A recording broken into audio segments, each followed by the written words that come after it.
As notícias na Hertz, edição de António Feliciano. O número é avançado pelo Exército em publicação na rede social Facebook. Cerca de 10 mil pessoas marcaram presença na celebração dos 68 anos de existência do Regimento de Paraquedistas, em Tancos, Concelho de Vila Nova da Barquinha. Um legado forjado com a entrega e o esforço de gerações que fazem ou fizeram de forma abnegada parte desta tropa especial, reforça o mesmo texto. A cerimónia foi presidida pelo chefe de Estado-Maior do Exército, o general Eduardo Mendes Ferrão, e contou ainda com Fernando Freire, presidente da autarquia barquinhense, entre outras entidades militares e civis. O programa da cerimónia incluiu uma homenagem aos mortos, a imposição de condecorações e de brevetes honoríficos, o desfile das forças em parada e das associações paraquedistas, culminando com demonstrações aeroterrestre e sinotécnica. Na sua alocução, o comandante do Exército enalteceu o sentimento de pertença e o espírito de camaradagem próprios das tropas paraquedistas que, ao longo de 68 anos de existência, tanto as prestigiaram nas mais variadas circunstâncias em Portugal e, sobretudo, no contexto internacional, acrescentou o Exército na mesma publicação. A urgência pediátrica do Hospital de Torres Novas está fechada, só irá reabrir pelas 9 da manhã desta segunda-feira, 27 de maio. É a confirmação dos transtornos quinzenais que foram definidos pelos serviços de saúde para este mês de maio, precisamente. Antes de se deslocar a qualquer unidade hospitalar, deve sempre ligar o SNS 24 808 24 24 24, uma linha telefónica gratuita, 24 horas disponível, onde profissionais de saúde estão prontos para avaliar e encaminhar para a resposta mais adequada, seja o hospital ou a consulta nos cuidados de saúde primários. Em situações de emergência, o contacto deverá ser realizado diretamente para o 112. Rádio Hertz, a primeira a informar. A localidade de Paialvo, no concelho de Tomar, está de regresso aos tempos medievais. Assim será até este domingo, em mais uma edição do Termo de Paialvo, registro para um programa com inúmeras atividades e em que o papel das associações assume particular relevância, desde mercado e tasquinhas, passando pela animação e teatro de rua, sem esquecer as danças e recriações históricas, para além de falcoaria, treinos de armas e workshops. São esperados milhares de visitantes a um evento que tem conseguido ganhar o seu espaço na agenda cultural do concelho e da região. A sessão de abertura decorreu ao final da tarde desta sexta-feira, com a recepção às entidades oficiais e o designado cortejo pelo Burgo. Foi ainda tempo de abertura do mercado e das tasquinhas, assim como do acampamento militar e civil, numa demonstração de tomar honoris. A Hertz marcou presença na inauguração e, na altura, falou com Amâncio Ribeiro, presidente da Junta de Paialvo, que explicou as razões pelas quais se deve visitar este festival medieval. Pode encontrar tudo, desde recriações históricas sobre o que se passou noutros tempos aqui em Paialvo, portanto, desde dos Templários do século XII, portanto, a parte dos Templários até ao XVIII, desculpem, século XVIII, que vamos fazer no domingo, a parte do domingo é que será mais integrada sobre isso. E o que comes e bebes, o teatro, brincadeiras nas ruas, desde jogos tradicionais do tempo do século XII, portanto, medieval, de tasquinhas, barracas de artesanato, tudo isso encontram aqui muito bonito, as pessoas que venham, que vão ver que realmente... Há só uma novidade, que é um carrossel antiga, portanto, é a única novidade que já, fora disso, é mais... o entretenimento está muito melhorado. Esperamos que as pessoas se agradem com isso, porque investiu-se bastante para termos um agradável entretenimento a sério, com bastante... para criança, desde crianças aos mais velhos, gostarem de ver isso, a nossa festa. Hugo Cristóvão, presidente da Câmara de Tomar, também marcou presença na inauguração e em declarações à Hertz não hesitou em classificar o termo de Paialvo como um bom exemplo da dinâmica associativa do concelho nabantina. Portanto, apesar dessa coordenação da Junta de Freguesia, é obviamente muito ao associativismo, não só aqui da localidade de Paialvo e da Freguesia de Paialvo, mas também depois de outras associações, de vários grupos também, que têm vindo a ser criados, enriquecidos, por exemplo, nas danças, na música, na recriação histórica. Estou-me a lembrar da Tomar Honoris, da Célium, enfim, de vários outros grupos que têm vindo a a aparecer e a crescer ao longo destes últimos anos. E, portanto, realmente uma demonstração da nossa comunidade, da riqueza da nossa comunidade, da diversidade. Neste caso, muito nesta temática das recriações históricas, ainda para mais produzindo e criando e, no fundo, enriquecendo não apenas já o nosso território, mas também depois muitos outros, porque estas associações, estas que citei e outras, também já vão muito participando e no fundo, também aqui e ali, também com algum retorno financeiro. Freguesia de Paialvo, concelho de Tomarça, aqui já em tempos medievais, termo de Paialvo segue até este domingo. Rádio Hertz, informação. O município de Tomar já está a proceder à substituição dos antigos oleões em plástico por novos depósitos em metal. As estruturas estão a ser colocadas em pontos estratégicos para a deposição e encaminhamento adequado dos óleos alimentares usados produzidos. Quando eliminados através dos esgotos urbanos, este tipo de resíduos constituem um grave problema ambiental, dificultando o tratamento das águas residuais nas ETAR e constituindo potencial perigo de contaminação quer dos solos, quer das águas. O presidente da Câmara de Tomar, Hugo Cristóvão, em declarações à Hertz, já abordou este processo. Estamos efetivamente a proceder, ou enfim, fizemos uma contratação com uma empresa para proceder à substituição dos oleões que existiam na cidade e que eram da responsabilidade da Resitec, mas que efetivamente não era um serviço que estivesse a ser bem prestado e estava em muito mau estado e também muito mau aspecto a generalidade desses oleões. E a verdade é que a questão dos óleos alimentares são também um grave problema ambiental, nomeadamente quando depois são deixados ou despejados, nomeadamente nos esgotos domésticos, e portanto vão parar quer às vias, portanto às redes de água, às linhas de água, quer aos solos. E portanto é também importante passar esta mensagem de sensibilização para a correta deposição de mais este resíduo, neste caso os óleos alimentares domésticos, e é isso que, portanto, pretendemos fazer. É uma nova, digamos, rede de oleões, são 26 oleões, distribuídos não apenas na cidade, mas também depois em alguns pontos centrais das várias freguesias do concelho. Um investimento do município que não é muito dispendioso, mas que ainda assim tem algum investimento, ainda para mais de algo que em bom rigor não seria responsabilidade municipal, mas como já disse, da Resitec, porque entendemos que assim o serviço será melhor prestado, portanto entendemos fazer este serviço, e portanto agora há que apelar depois então aos cidadãos para a sua correta utilização. Portanto é de facto nestes locais que os óleos alimentares, domésticos, portanto de cidadãos individuais, devem ser colocados. E há que sublinhar isto, cidadãos individuais, portanto obviamente que as empresas, e falo por exemplo da restauração, têm outros mecanismos aos quais estão obrigados e aos quais devem recorrer. Câmara de Tomarça aqui a proceder à substituição dos antigos oleões por novos depósitos em metal. Está em causa a resolução de um problema ambiental. Tenha atenção, tem até final deste mês de maio, dia 31, para limpar os seus terrenos, sendo que os infratores podem pagar coima com valor até 5.000 euros. Tanto a Polícia de Segurança Pública como a Guarda Nacional Republicana têm apelado para o cumprimento da lei, mensagem destinada a proprietários, arrendatários ou usufrutuários de edificações ou terrenos em espaços rurais, que devem efetuar a limpeza dos seus terrenos e à volta das edificações ou instalações numa faixa de largura não inferior a 50 metros. Em aglomerados populacionais, esta faixa de proteção estende-se até aos 100 metros. O não cumprimento da obrigação de gestão do combustível constitui contraordenação punível com coima, que pode assim chegar até aos 5.000 euros no caso de pessoa singular e até 60.000 no caso de pessoas coletivas. Com o aumento de temperaturas e do índice de risco de incêndio, essas ações ficam condicionadas durante os próximos dias, precisamente até final deste mês. Tenha por isso atenção que a realização de queimas de sobrantes não é aconselhada e o recurso a motorroçadoras com grades de disco é proibido. Rádio Hertz, a primeira a informar.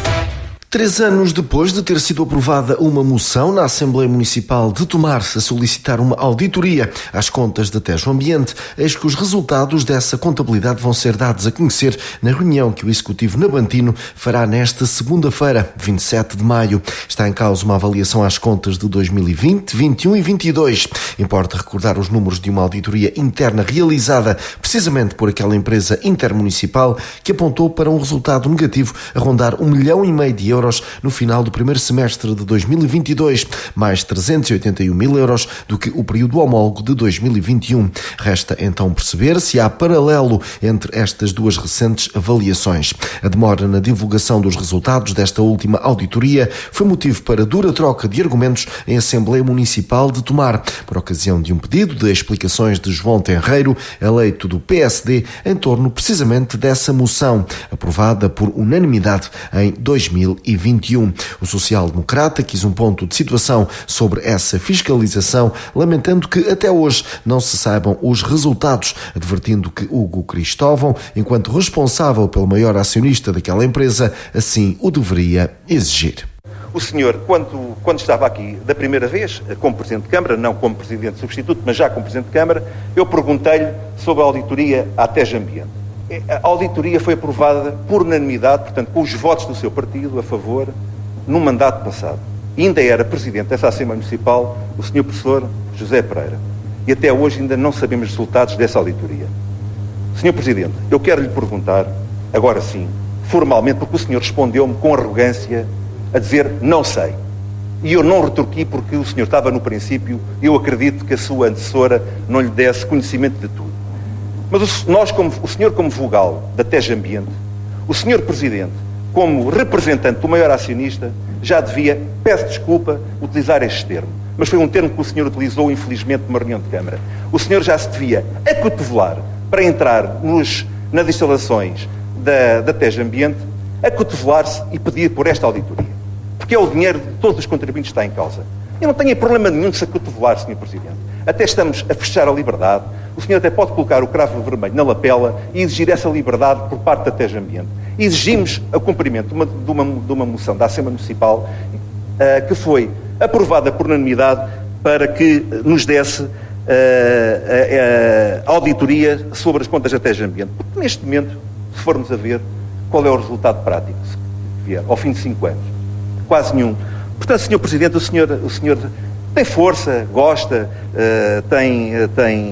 de se mostrar, gosta de ter soundbites. Tenha um soundbite também sobre a Tejo Ambiente e sobre a falta de auditoria, que é isto que nós aqui exigimos. Hugo Cristóvão limitou-se depois a responder com um não sei. João Tenreiro acusou também o Presidente da Câmara de Tomar de arrogância, considerando que o eleito do PS tem a obrigação de responder à Assembleia. O autarca não se deixou ficar. Estamos sempre a aprender toda a vida e já aprendi 2 coisas hoje. Uma até sobre mim mesmo. A primeira, que responder a uma coisa com não sei é ser arrogante. Confesso que fiquei surpreso. Foi de facto algo novo e, portanto, sobre auditorias vou voltar a dizer não sei. Faça um requerimento, Sr. Deputado. Faz tantos. E a segunda coisa é que eu procuro soundbites. Confesso que eu não tinha essa noção sobre mim mesmo, mas pronto, acredito que possa existir essa percepção, porque, como também já falámos, a realidade é muitas vezes diferente daquela que se percebe e, portanto, digo apenas isto. 3 anos depois de apresentada a moção a pedir auditoria às contas da Tejo Ambiente, eis que os resultados vão ser então conhecidos. Rádio Hertz. Informação. O Ferreira do Zezer venceu a Taça Ribatejo, grande final que decorreu neste sábado no Estádio Municipal de Abrantes, final diante do Alcanenense, a equipa ferreirense que desta forma inscreve pela 2ª vez na sua história o nome na lista de vencedores. A primeira tinha sido em 1989-90. Vamos aos pormenores com o Rui Bugalhão. Um abraço também, António. Depois deste jogo da final da Taça do Ribatejo, que colocou frente a frente a equipa do Ferreira do Zezer e também do Alcanense, um jogo pautado pelo equilíbrio, um jogo onde na primeira parte nenhuma equipa, podemos dizer, teve mais bola do que a outra. Houve ali pedaços em que o Ferreira do Zezer, sobretudo no início da partida, começou melhor, teve ali um quarto de hora de algum domínio. A primeira grande oportunidade foi mesmo para Salvador Coutinho, descaído para a meia-direita, já dentro da área.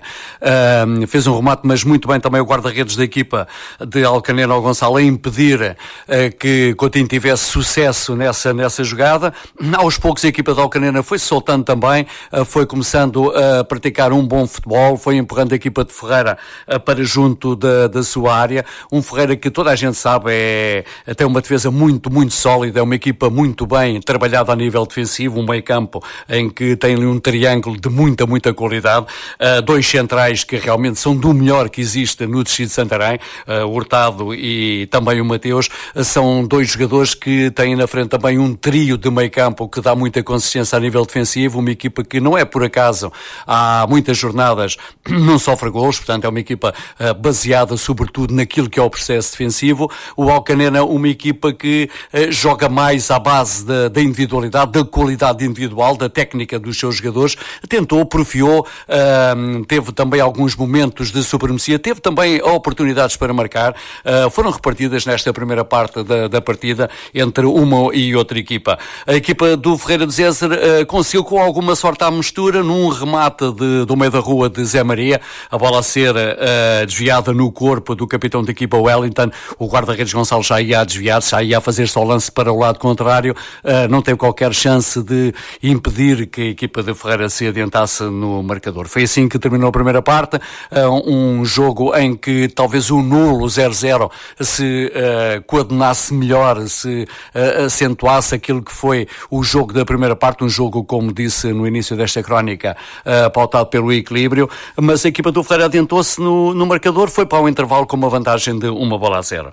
Na segunda parte, a equipa de Alcanena veio com tudo para apostar no gol da igualdade. A equipa de Alcanena empurrou o Ferreira de Zezer para junto da sua área, duas linhas bem definidas em termos defensivos da equipa de Mário Nelson, sempre baseado na consistência defensiva, sempre na qualidade em termos daquilo que é o povoamento do espaço, impedindo a equipa de Alcanena de ter chances de golo. Aí apareceu também aquilo que podemos salientar na turma de Alcanena, sobretudo Pierre. A Pierre é um jogador diferenciado, um jogador com muita qualidade, que carregou a equipa de Alcanenense. Ele foi o desequilibrador, foi o jogador que fez realmente ali mais moça junto da área da equipa do Ferreira do Zezer. Foi daí que saiu também o maior perigo para a baliza de Chico Silva, mas sem contudo a equipa do Alcanenense, mesmo nessa parte com maior domínio de jogo, mais bola, mais oportunidades, com chances por 2-3 vezes em que Chico Silva também foi chamado a intervir com muita qualidade. O que é certo é que aos poucos, e também com o calor que se ia fazendo sentir na partida, com o acumular também dos minutos e do cansaço dos jogadores, a equipa de Alcanena deixou de ter aquele sufoco que começou na segunda parte. O Ferreira começou também a sair daquela zona do momento defensivo, e numa das raras oportunidades, numa das raras chances em que a equipa do Ferreira se aproximou da baliza de Gonçalo, conseguiu fazer o segundo golo, e assim foi o checkmate para a equipa de Zé Trocado. Portanto, a equipa do Ferreira, que a semana passada estava a digerir aquilo que foi o segundo lugar no campeonato, conseguiu hoje fazer um bom jogo, uma boa vitória, e pela segunda vez coloca na sua história esta taça do Ribatejo. Altura agora de ouvirmos a nota do dia, hoje com Carlos Carvalheiro. Quando a Câmara de Tomar convidou o Fatias de Cá para inventar um espetáculo para a festa templária, lá em setembro passado, ficou desde logo claro que nós não embarcaríamos em tretas de cercos ao castelo e disparar 3 setas para saber onde o construir. A história que queríamos contar incidiria sobre eventos passados em Tomar que tivessem relevância na história de Portugal e, por vezes, na do mundo. Mas o que é facto é que fomos descobrindo tantos eventos que tivemos de dividir a história pela metade, incidindo no período entre o século XI e o século XV. Do século XVI para a frente teria de ficar para outra oportunidade. E a escolha dos eventos a dramatizar funcionava numa espécie de lógica inversa, quer dizer, perante um evento que resultara num dado efeito, questionávamos das razões que o teriam causado. Por exemplo, o encontro de Novas Pereira e de Dom João I em Tomar, na quinta-feira, 10 de agosto de 1385, 4 dias antes da Batalha de Aljubarrota. No Novas Pereira, depois de abandonar o Conselho do Rei reunido em Abrantes em 8 de agosto, por discordar da posição mais ou menos unânime de não dar batalha campal ao rei de Castela, mete-se a caminho de Tomar. Dom João I ainda lhe ordena que volte a Abrantes para o Conselho, mas não ter-lhe-á respondido: não sou homem de muitos conselhos, porque o meu já está tomado, dar batalha ao rei de Castela. E desta resolução não tenciono mudar, se ao rei resolver vir também, que me mande dizer que em Tomar o aguardarei. A situação da hoste portuguesa era muito desfavorável, com cerca de 6.000 homens contra um exército castelhano com mais de 30.000. Mas o que é facto é que Dom João I decide vir para Tomar para se encontrar com Novas Pereira em São Lourenço. E nós pomos-lhe uma pergunta na boca. Nuno, por que és tão obstinado? Na altura, o conceito de patriotismo, tão exacerbado no tempo do Estado Novo, não fazia sentido. Vivíamos em feudalismo e o poder assentava em senhores que eram donos do seu território e das suas gentes, a maioria dos quais apoiava o rei de Castela, casado com a herdeira do trono português, a filha do falecido rei Dom Fernando. Bom, a resposta à pergunta poderá ser ouvida no espetáculo que vai à cena em 11 e 12 de julho próximo, durante a festa templária. Carlos Carvalheiro aqui com a sua nota do dia. Rádio Hertz, a primeira a informar. Concluímos assim mais esta edição. Continue desse lado. Estas e outras notícias em radiohertz.pt.